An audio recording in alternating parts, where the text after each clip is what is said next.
महायुतीचे उमेदवार डॉक्टर संजय रायमुलकर यांनी मतदानाचा हक्क बजावलाय। तर मेहकर विधानसभा मतदारसंघाचे उमेदवार आमदार संजय रायमुलकर यांनी मेहकर तालुक्यातील नांद्रा धांडे येथे जाऊन मतदानाचा हक्क बजावलाय। यावेळी त्यांच्यासोबत कुटुंबीय देखील होते। रायमुलकर यांनी शिवसेना उद्धव बाळासाहेब ठाकरे पक्षाचे सिद्धार्थ खरात यांच्यासोबत लढत होणार आहे। संपूर्ण महाराष्ट्रभर लोकशाहीचा उत्सव मोठ्या उत्साहात मोठ्या संख्येने मतदार राजा बाहेर निघून मतदान करताना दिसतोय। मात्र मेहकर मतदारसंघात जे विरोधात उमेदवार आहेत त्या उमेदवाराला मतदान करण्याचा अधिकारच नाही। मतदार संघात त्यांचे मतदान नेरुळला आहे। हे आयात केलेले उमेदवार आहेत, अशी प्रतिक्रिया महायुतीचे उमेदवार डॉक्टर संजय रायमुलकर यांनी दिली आहे।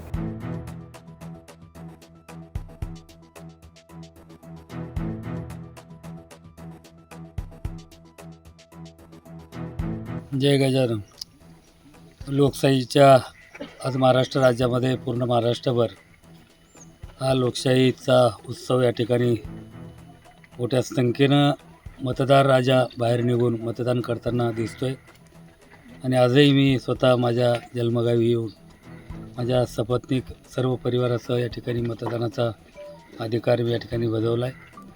आणि या लोकशाहीच्या या मोठ्या उत्साहामध्ये जे उभाटाचे उमेदवार आहेत, ज्या बाबासाहेबांना आपल्याला घटना दिली, मतदानाचा अधिकार दिला आणि त्या उमेदवाराला मतदान करण्याचा अधिकारच नाही, त्याचं नाव कुठे तर नेरुळा मुंबई आणि आयात केलेला उमेदवार, अशा पद्धती त्यांचं या ठिकाणची मतदारसंघाची परिस्थिती आहे। केंद्रीय मंत्री प्रतापराव जाधव यांनी मादणी येथे पत्नीसह मतदानाचा हक्क बजावलाय। तर महाराष्ट्राच्या विधानसभा निवडणुकीसाठी आज सर्वत्र सकाळी 7 वाजल्यापासून मतदान सुरू आहे। केंद्रीय आयुष आरोग्य आणि कुटुंब कल्याण राज्यमंत्री प्रतापराव जाधव यांनी पत्नी राजश्री जाधव यांच्या समवेत त्यांचे मूळ गाव असलेल्या मादणी येथे जाऊन मतदानाचा हक्क बजावलाय। लोकशाहीला बळकट करण्यासाठी सर्वांनीही मतदानाचा अधिकार बजावावा असे आवाहन त्यांनी मतदान केल्यानंतर केले आहे।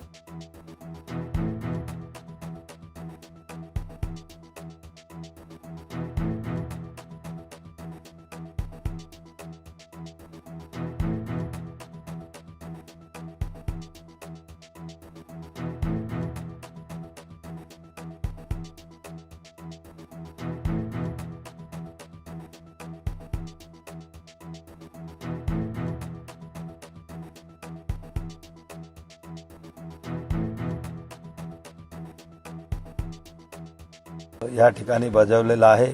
आणि विशेष म्हणजे सकाळपासून सर्व मतदान केंद्रावर लाडकी बहीण ज्याला म्हटल्या जातं त्या महिलांची अतिशय गर्दी त्या ठिकाणी आहे। प्रचंड उत्साह महिलांमध्ये मतदान करण्याचा त्या ठिकाणी दिसत आहे आणि शांततेमध्ये सर्व मतदान या ठिकाणी सुरू आहे। 100 वर्षीय आजीने बजावलाय मतदानाचा हक्क आणि मतदारांना मतदानाचं महत्त्व पटवून सामाजिक संदेश मतदारांना दिलाय। तर आज महाराष्ट्र विधानसभा निवडणुकीसाठी मतदान प्रक्रिया सुरू आहे। मतदारांचा हक्क बजावण्यासाठी मतदान केंद्रावर येत आहेत। तर एका 100 वर्षीय वृद्ध महिलेने आपल्या एका मताची किंमत दाखवून दिली आहे। बुलढाणा येथे राहणाऱ्या दुर्गाबाई चिंचोले यांनी आपल्या मुलासह मतदान केंद्रावर पोहोचून मतदान केले आणि मतदान न करणाऱ्यांना मतदान करण्याचे आवाहन देखील केले।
आमदार माधुरी मिसाळ यांनी सीताराम आबाजी बिबवे शाळा बिबवेवाडी येथे मतदानाचा हक्क बजावलाय।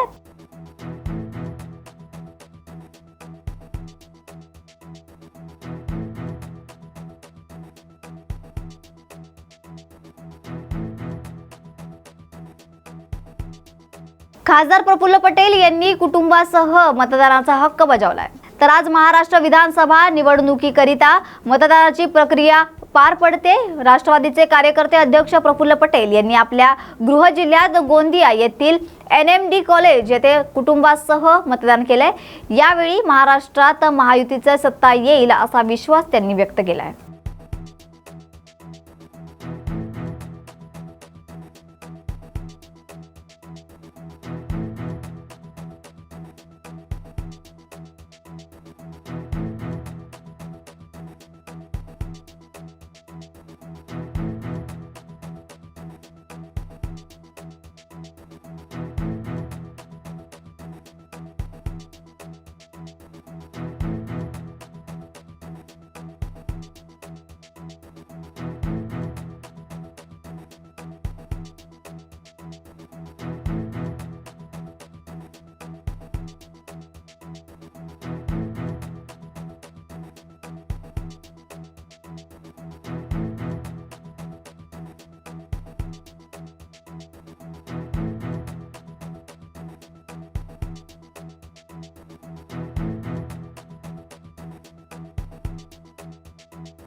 आज महाराष्ट्राच्या विधानसभेच्या निवडणुकीच्या पार्श्वभूमीवर मी माझ्या गृह क्षेत्र गोंदिया इथे मी आणि माझ्या पूर्ण परिवाराने मतदान केलं आहे आणि आमची महायुती भारतीय जनता पार्टी, शिवसेना आणि राष्ट्रवादी रिपा पिरिपाची महाराष्ट्रामध्ये स्पष्ट बहुमत घेऊन परत या राज्याच्या लोकांची सेवा करण्यासाठी आम्ही विजयी होऊ अशी आम्हाला खात्री आहे आणि पूर्णपणे विश्वास आहे। किती जागा येतील 288 पैकी?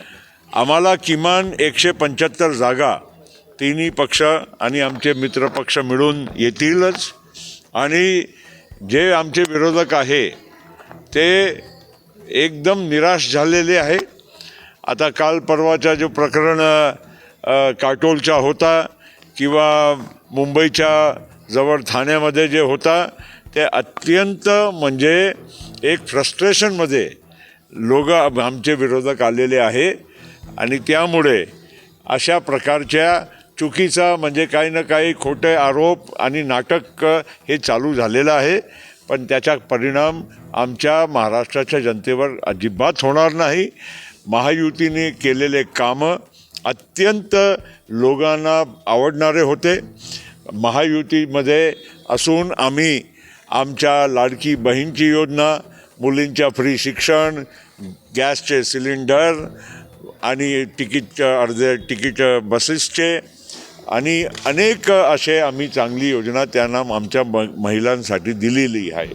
सोबत शेतकऱ्यांना केंद्राची सन्मान निधी, महाराष्ट्राची सन्मान निधी, सोबत या आमच्या भागामध्ये बोनस धानाला मिळालेला आहे। इतर भागामध्ये 5,000 सोयाबीन आणि कापसाला आणि दुधाला 7 रुपये सबसिडी आणि या इलेक्शनच्या अगोदर आमच्या केंद्र सरकारने हे पण जाहीर केलं आहे की सोयाबीन आम्ही 6,000च्या भावाने खरेदी करू। त्यामुळे आज शेतकऱ्यांना जे काही बाकीची योजना मिळत आहे, वीज फ्री झाली, हा लोकांना एकदम म्हणजे पटलेला आहे की राज्य चालू शकते फक्त महायुती, विकास करू शकते फक्त महायुती।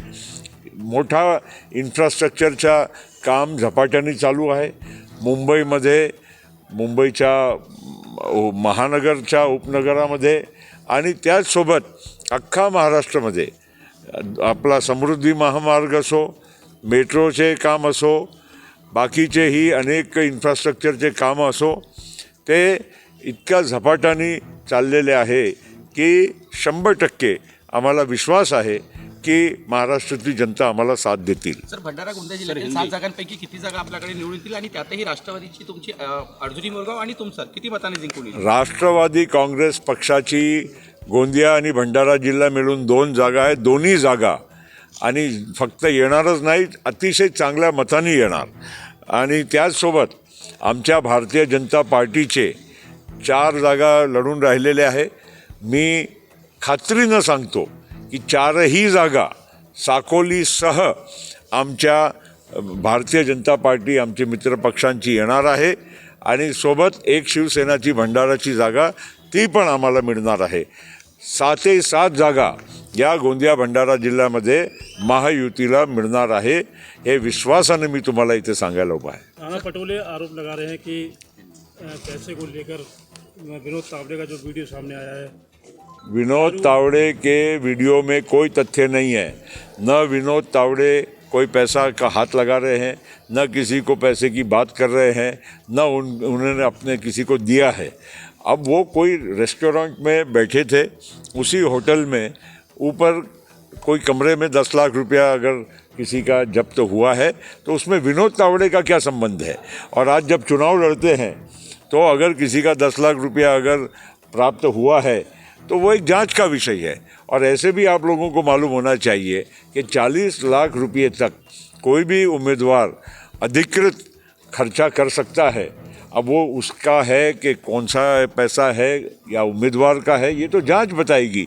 लेकिन विनोद तावड़े को केवल, मैंने कहा ना, फ्रस्ट्रेशन में आ गए हैं तो एक षड्यंत्र किया, काटोल में किया, ये तावड़े जी के साथ किया. और ये केवल और केवल एक फ्रस्ट्रेशन की बात हो रही है. हम बहुत अच्छे से जीत रहे हैं. उनको मालूम है उनके पैर के तले की ज़मीन खिसक रही है और ये स्वाभाविक है. हम एक्सपेक्ट करते हैं कि ऐसी फ्रस्ट्रेशन चुनाव के वक्त होता है. तर सुप्रियाताईच्या ते बिटकॉईनचं प्रकरण गाजत आहे सकाळपासून. बिटकॉईनच्या प्रकरण ते मला माहीत नाही आहे, पण नक्कीच काही ना काही तथ्य असेल तेव्हाच असे आरोप होत आहे. पण मला त्यामध्ये जास्त माहिती नसल्यानं मी अधिक बोलू इच्छित नाही. पण हे पण तपास केली पाहिजे जर खऱ्या अर्थानं असं झालं असेल. कारण बिटकॉईन आणि हे सगळे नवीन टेक्नॉलॉजीचे जे करन्सी आहे त्याच्याही खोलात जाऊन चौकशी झाली पाहिजे. तर या होत्या आजच्या महत्त्वाच्या घडामोडी. अशाच महत्त्वाच्या घडामोडींसाठी पाहत रहा न्यूज मराठी 24/7. नवा भारत, नवा विचार.